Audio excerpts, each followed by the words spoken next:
देवरिया की जो बहुप्रतीक्षित मांग थी, देश के यशस्वी प्रधानमंत्री आदरणीय मोदी जी की प्रेरणा से प्रधानमंत्री स्वास्थ्य सुरक्षा योजना के अंतर्गत इस सत्र में महर्षि देवरा भवा मेडिकल कॉलेज में प्रवेश के लिए ये कॉलेज पूरी तरह तैयार है। पहले सत्र के लिए मेडिकल कॉलेज को तैयार किया जा चुका है। नेशनल मेडिकल काउंसिल की इंस्पेक्शन के साथ जैसे ही अप्रूवल प्राप्त होगा, आदरणीय प्रधानमंत्री जी के कर कमलों से प्रदेश के उन 9 मेडिकल कॉलेजेस का हम एक साथ शुभारंभ करवाएंगे जो प्रधानमंत्री स्वास्थ्य सुरक्षा योजना के अंतर्गत और राज्य सरकार के स्वयं के संसाधन से भी स्थापित हो रहे हैं। मेडिकल कॉलेज अपने आप में बेहतरीन स्वास्थ्य सुविधा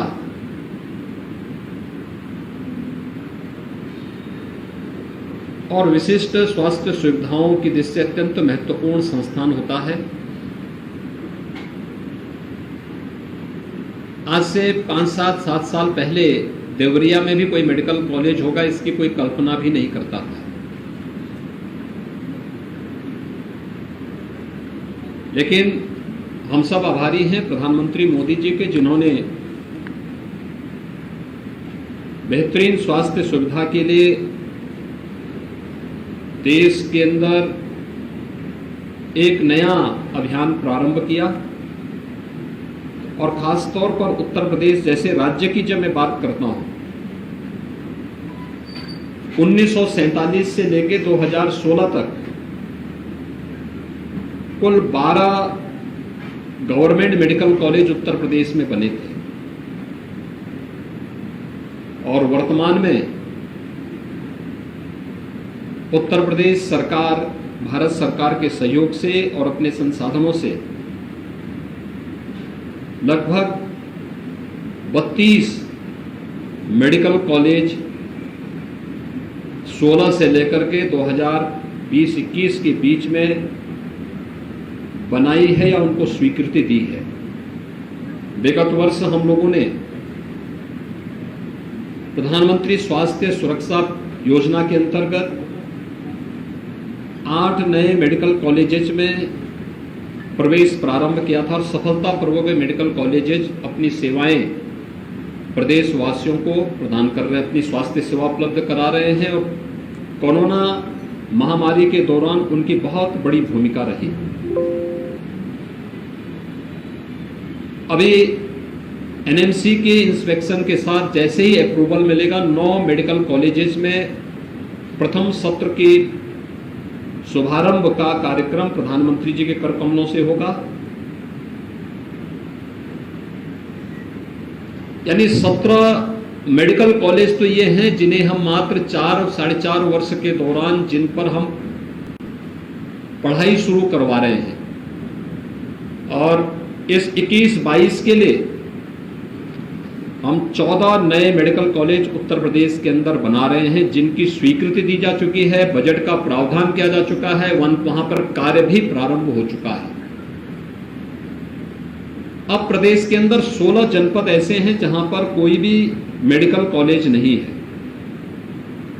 जैसे महाराजगंज है, संत कबीर नगर है, मऊ है, बलिया है।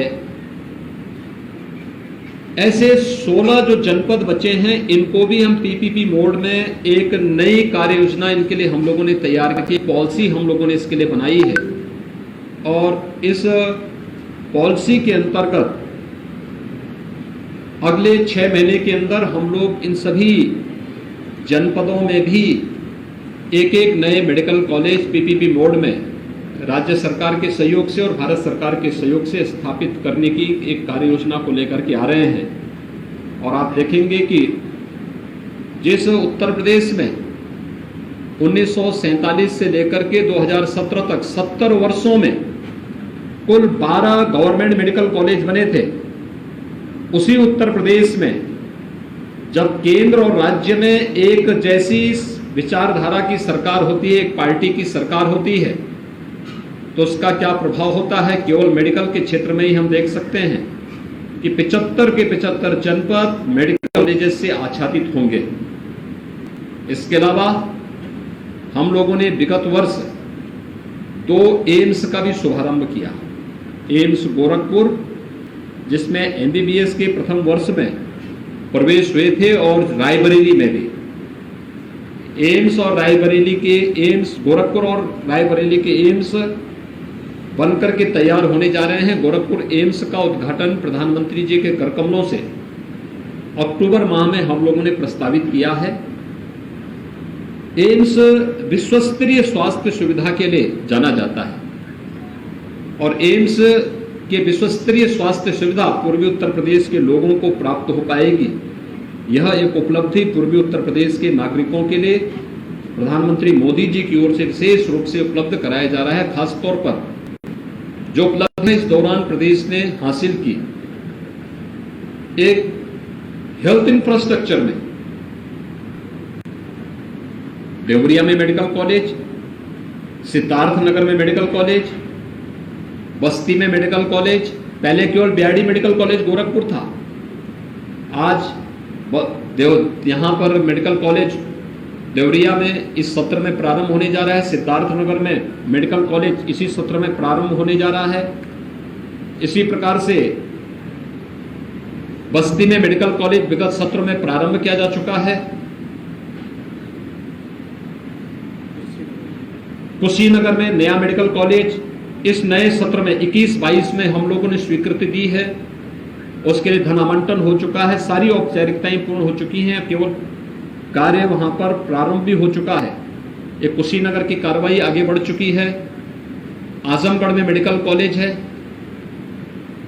बलरामपुर, गोंडा, बहराइच, सुल्तानपुर, प्रतापगढ़, जौनपुर, गाजीपुर, चंदौली, सोनभद्र, मिर्जापुर, यानी ये सभी नए मेडिकल कॉलेजेस खुल रहे हैं। यानी मेडिकल कॉलेजेस की एक नई श्रृंखला यहां पर खड़ी हो रही है।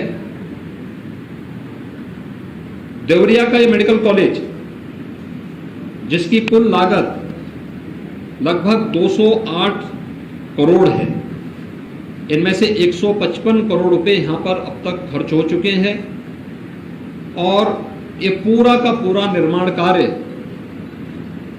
15 दिसंबर तक कंप्लीट हो जाएगा। एक फुल फ्लेश मेडिकल कॉलेज के रूप में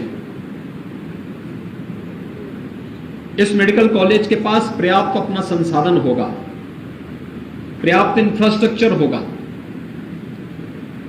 और इस इंफ्रास्ट्रक्चर का लाभ हमें मिला भी। हम सब इस बात को जानते हैं कि कोरोना कालखंड में, इस सदी की सबसे बड़ी महामारी में, कैसे राज्य सरकार ने भारत सरकार के सहयोग से देश की सबसे बड़ी आबादी के राज्य को इस कोरोना महामारी से बचाने में काफी हद तक सफलता प्राप्त की। आप सब मीडिया से जुड़े हुए मित्र हैं और आप सब मीडिया से देश और दुनिया की खबरों को पढ़ते होंगे। कितना, यानी दुनिया के तमाम बड़े बड़े देश, विकसित देश कोरोना से त्रस्त हैं, संभले नहीं संभल पा रहा है।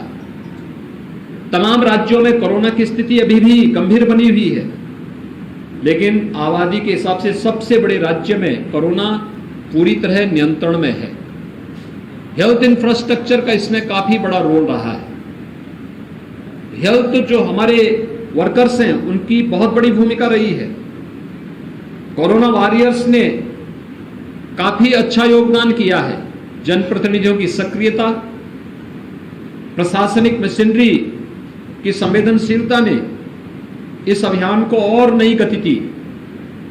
और पूर्वी उत्तर प्रदेश के संदर्भ में जब हम बात करते हैं तो विगत 4 वर्ष के दौरान मस्तिष्क ज्वर देवरिया जनपद, जिससे सर्वाधिक प्रभावित जनपदों में से था, आज पूरी तरह नियंत्रण की स्थिति में है। 95% मौत के आंकड़ों को नियंत्रित किया जा चुका है।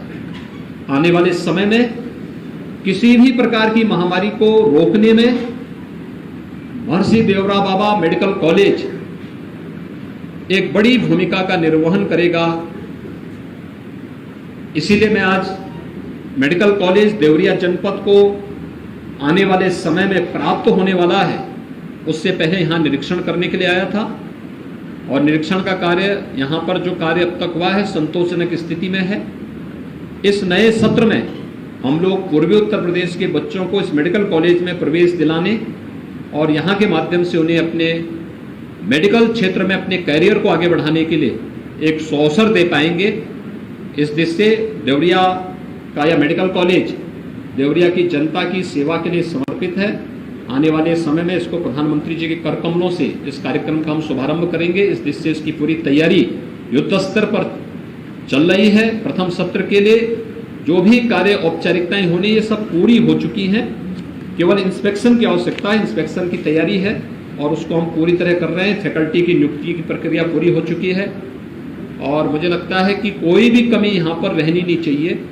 जो मैंने अब तक यहाँ पे निरीक्षण किया है, जो मैंने बैठक में जो चीज़ें देखी हैं कि फैकल्टी पर्याप्त मात्रा में है, यहाँ पे सपोर्टिंग स्टाफ भी पर्याप्त मात्रा में है, यानी जो एनएमसी की गाइडलाइन उससे अच्छी संख्या में इनके पास है और उसको हम और बेहतरीन तरीके से आगे बढ़ा सकते हैं। जो लैब हैं, लाइब्रेरी है, क्लासरूम है, ये सभी अच्छी स्थिति में यहाँ पर इन लोगों ने तैयार की हैं और भी अच्छे ढंग से हम इसको आगे बढ़ाने में सफल होंगे। छात्रों के छात्रावास, छात्राओं के भी छात्रावास तैयार हो चुके हैं। उनके रहने की व्यवस्था, जो फैकल्टी मेंबर्स आ रहे हैं उनके भी आवासीय सुविधा यहाँ पर उपलब्ध है, उनको कराया जा चुका है। उसमें कुछ फैकल्टी मेंबर उसमें रह भी रहे हैं। फैकल्टी मेंबर के रूप में जो हमारा डिस्ट्रिक्ट हॉस्पिटल के चिकित्सक हैं, वे भी अपनी सेवाएं दे पाएंगे और उनके लिए आवासीय व्यवस्था पहले से है। लेकिन हमारे पास पर्याप्त मात्रा में यहाँ पर ये सुविधाएं उपलब्ध हैं।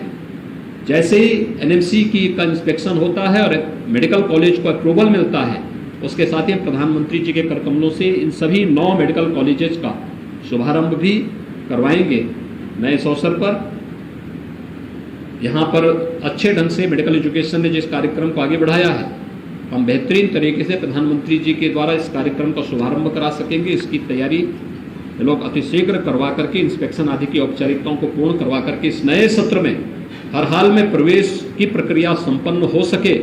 कोरोना महामारी के बावजूद यह राज्य सरकार की और देवरिया के लोगों की एक उपलब्धि होगी कि कोरोना महामारी के बावजूद यहाँ के जनप्रतिनिधियों के प्रयास से मेडिकल कॉलेज एक नए रूप में आगे बढ़ रहा है। यही मुझे आप सबसे कहना था। धन्यवाद।